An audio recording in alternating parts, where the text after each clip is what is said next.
Anacan, danış zəhmət olmasa. 94-cü ildə köçmüşük biz bura, 10 il yaşamışıq. Sonra yoldaşım başqa bir ev alıb köçmüş ora, bura boş qalıb. Bir 7-8 il boş qalıb. Sonra oğlum evlənib, gəlini bura gətirmişik.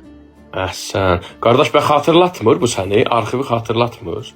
2010, deməli 2014-də 10 il bura boş qalıb, 2014-də toyları olub, gəlini bura gətirmişik. Boş evdə, boş idi o vaxta qədər.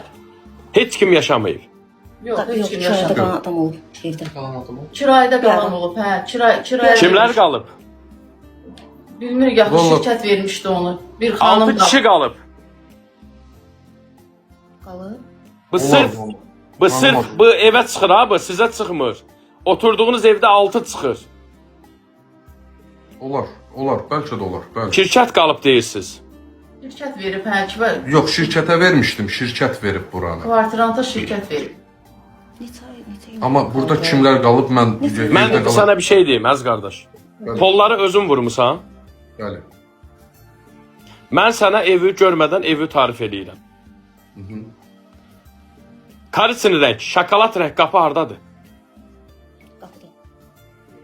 Çöl qapısında. Çöl qapı. Nəs! Sakit durun zəhmət olmasa. Nəs! Zor ged ora. Nəs! Tam qapının ağzında. Hansı tərəfdə? Hə. Neçə barmaq? Nə qoyublar? Nane. Kres, hətta Kres, İsus, aha. Şokoladın qapını, karısının yanına gedin zəhmət olmasa. Bax, bacı qardaşlar, ona görə deyirəm, hədiyyə atmayın, şəffaf hər şeyi görün.